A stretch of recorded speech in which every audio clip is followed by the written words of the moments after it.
Good afternoon. Who are you? Good afternoon. My name is Jaime Martin. Is that right, surname? That's good. Good afternoon, I'm Angela Murtaugh.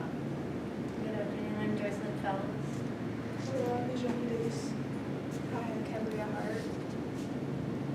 Okay, and our question today is, what are our people doing to help our relatives with addiction on tribal lands? And then our definitions are, Is what used as an interrogative expression, expressing inquiry about the identity, nature, or value of an object or matter. Are present tense, second person singular, or present tense?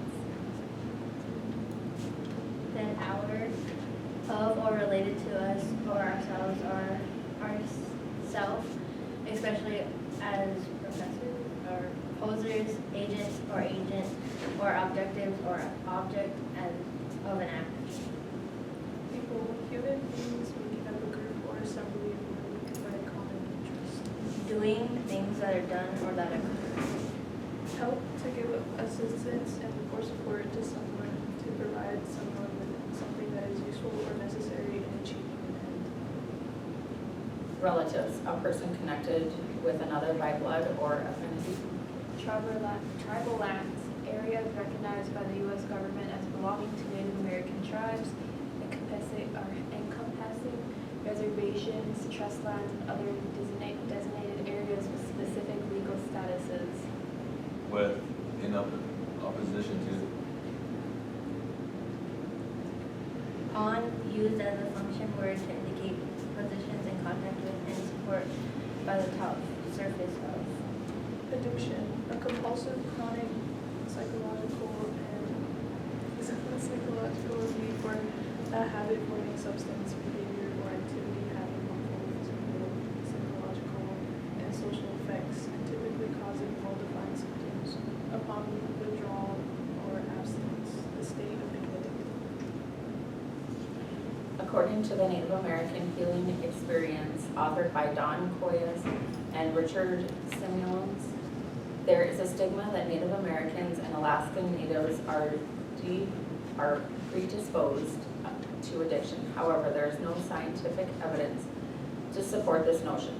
According to the Native American elders, problems with alcohol worsened after World War II as they came back to the reservation after military life and war. After World War II, Native Americans began attending Alcohol Anonymous, AA, for the drinking problems, but they had to leave their own culture ways because it was illegal and discouraged by the federal government, the Christian missionaries, and the Indian reservations. In the 1960s, after the Civil War, Native Americans could begin practice of tribal ways of life openly in hopes that this could enter the recovery process too. The Indian Civil Rights Act of 1968 and the American Indian Religion Freedom Act of 1978 and its Native American Church Hoyt amended of 1994 made it possible for Native culture ways to come out from behind closed doors. By 1980, Native culture practice such as smudging with sage, cedar, and sweetgrass, as well as prayers in their tribal language, tribal drum groups, ceremonies, and songs started to make their way into AA meetings. In the early to mid-1990s, the celebratory movement, meaning sober and well, achieving balance mentally, physically, emotionally, and spiritually, was born and offered the Medicine Wheel and the 12-step program that merged 12-step AA with the teachings of the Medicine Wheel. The movement emphasizes that culture is prevention. Healing is not just one individual, but the community's wellness. Both individuals and communities must heal together. Thank you. According to quantifying the size and characteristics of population of people who use drugs on reservations reservation lands of the tribal nation in the Southern Plains, U.S. Authored by Sheehan T. Allen, Molly C. Reed, Christian E. Chandler, and E.T. Aldous Study. They get a good estimate of the population of people who inject, smoke, snort, and ingest drugs to get high in the Southern Plains region of the United States. These people are most often left out of the health data. The researchers found a method to get better numbers when it came to these rural areas. They checked the records of health programs, police reports, and treatment centers. In their research, they found that there were way more people who used drugs, even more than we thought. When it came to these areas, a lot of them were young, and there were way more indigenous people who used drugs. Because these indigenous people don't have much health care services, just over 1/3, 34% of the participants who they talked with had experienced an overdose, with 19.1% having experienced an overdose in the past 6 months and 9% overdosing more than once in the past 6 months. They have used the capture and recapture population estimation methodology in April through May of 2023 to estimate the population of people who use substance in the past 6 months in the county within the collaborating tribe's jurisdiction.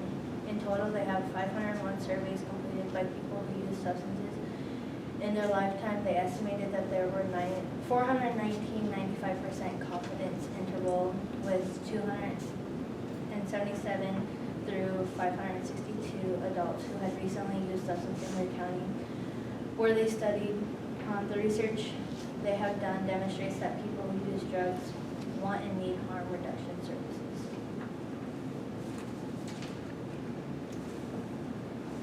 According to the article, Organization and Financing of Alcohol and Substance Abuse Programs for American Indians and Alaska Natives by Benson McFarland, Roy Gabriel, Douglas Bigelow, and R. Dell Walker. American Indian and Alaska Natives have some of the highest rates of substance abuse in the United States, yet their treatment services are fragmented and complex. Substance abuse programs for Native populations are provided through multiple systems, including tribal organizations, Indian Health Service, IHS, Urban Indian Programs, Department of Veteran Affairs, and the state and local agencies. Despite most Native Americans living in urban areas, only a small portion of the IHS budget is allocated with the IHS. Treatment typically occurs in the stages detoxification, rehabilitation, and maintenance, and may include culturally specific practices alongside conventional behavioral health treatments. Evidence indicates that professional substance abuse treatment is effective, but large numbers of Native clients are treated outside tribal or IHS programs and mainstream agencies that may lack cultural competence. Public funding, including Medicaid, IHS budgets, and federal block grants, supports most Native substance abuse services. Tribal and IHS programs are smaller in size and have lower revenue than mainstream agencies, and Medicaid participation is inconsistent across states. Data from 1997 to 2002 show that alcohol remains the primary substance of abuse, and Native clients often present with higher severity levels than the general population. Expenditure comparison suggests that IHS spending on substance abuse aligns roughly with national levels, though per capita spending still falls short of what might be expected given higher prevalence and severity. Policymakers are encouraged to improve Medicaid access, provide training in billing and administration, support culturally relevant treatment, expand prevention policies, and enhance data collection. Effective planning and culturally competent care are essential to address substance abuse among both urban and reservation Native populations. Thank you. According to The Changing Patterns of Drug Use Among American Indian Students Over the Past 30 Years by Fred Bouvet, Pamela Jumper-Thurman, and Martha Burnside, drug use among American Indian youth is getting worse. Data collected from surveys can help study the youth who are using drugs. Surveys were sent to schools for students to find out about the amount of drug use among the community. Since 1980, marijuana has been used at higher rates by American Indian students compared to non-American Indian students. The Monitoring the Future project has shown and perceived risk of marijuana and other drugs has decreased, meaning that the intent to use drugs has increased in American Indian students. Methamphetamine has increased and become problematic in American Indian communities. Higher rates of drug use come from school dropouts or young adults.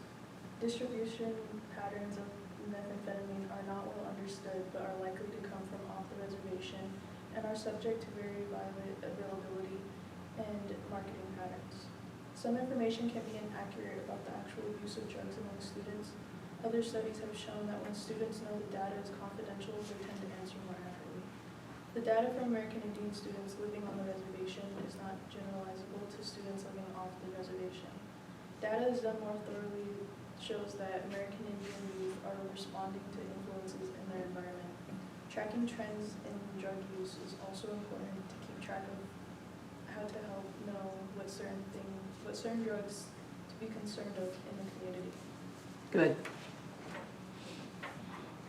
I just give order. According to spatial epidemiology of alcohol and drug-related health problems among Northern Plains American Indians by Hoenecke William, R. Henderson Jeffrey, Gaddis Andrew, Gruner Walt Paul, Lee Juliet, Moore Roland, David Charisse, Tilson Nick. American Indians experience high rates of alcohol and drug abuse. They also reside in poor and rural areas, which are most reservations. They wanted to find whether geographic areas, including reservations or large American Indian populations, exhibited greater incidence of drug and alcohol-related hospitalizations.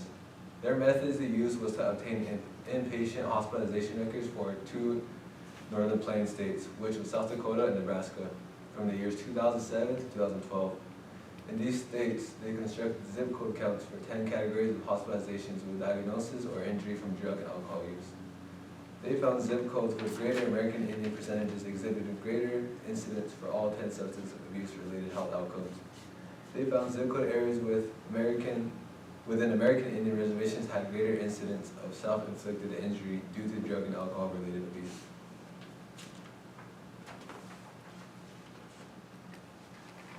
Thank you. Okay.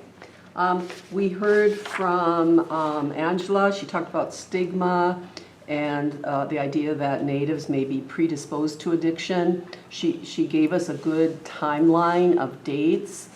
She included as a solution native practices within AA and the use of the medicine wheel.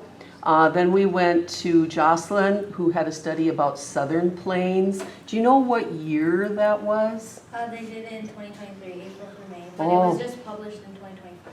Okay, so it's very recent. And that's important when you do your speech to inform and your speech to persuade. I'm not saying that older articles are not good, because they can be very good, okay? But the more recent data is, the more current it is, the more scientific it could be, okay? So that's really important. The health data and rural records, the young people recapturing the population, 501 surveys. Then we went to Najoni, 30 years, the worsening, surveys to schools, and it's tough to survey K-12 kids because they don't want to be honest if they know their ideas and their answers are recorded with their name. So the anonymous survey, it can be inaccurate, but at the same time, the collection of the data will be probably more honest because they'll be willing to share. That she talked about pot, meth, and the trends now of the particular types of drug use. Treatment stages was mentioned, the planning, the trends, the cultural practices, the Medicaid practices, policies that are or are not happening. Then we went to Cambria. Again, what was your year for yours with? I know they did studies between 1997 and 2002, but I'm pretty sure it was published in 2011. Okay, so a decade and a half ago. But we still need the history because from that it can give us a model for future, maybe another study, because the data was really good. Talked about needing public funding, the highest rates versus what kind of treatments, because treatment plans are in place for people who don't have the higher percent of addiction. The whole idea of systems, so that is a solution when you think of systems and how we tackle something like this. She also mentioned IHS, urban, VA, state and local. And then my last one, Hayden talked about Nebraska and South Dakota, so very close to us, proximity, and inpatient records using zip codes. So they're nailing location, location, location like a real estate guy, you know? And the fact that the addiction with self-inflicted injuries, etc. So all very, very good. And you did give us many, many practical solutions. Like why weren't we doing this before? But the world has changed with the use of technology and gathering of data. Audience, do you have any questions? Did you find anything surprising as researchers? This is all well done. And you all had a different study, which helps. I think like our overall study, like I kind of talked about it, was like it all starts from our people, Mhm. like what our people are starting to do and where like the government money goes towards and just different things like that. And like it starts with our youth too. Going into picking this as a group, is it because, would you say that you were, in your upbringing and your home reservations, was that kind of why you chose this topic? Yeah, and a solution that like back on my reservation, they're building a treatment center for like our drug because there's so many. Which reservation? Crow Creek Crow Creek? down in South Dakota, and that's where like mostly like where our money is going towards is a treatment center because there's a lot of like homelessness and everything from drugs and addictions. Yeah, I have a couple of home reservations too that are doing the same thing. Instead of sending natives out there, keeping them at home, Yeah. funding home stuff rather than giving money to some of that. For me, my father had an addiction problem, and he has, well, I'm one of 10, and 7 out of 10 of his children have addiction problems. So that's why it's heavy on my heart. And everyone in this room has been touched by addiction in some form or fashion. I mean, everyone knows of or has gone through it themselves personally. So it's beyond a hot topic, but the solutions are happening and they're not antiquated anymore because the research is happening. Okay, good. Thank you guys for answering my question. Yep, it's good.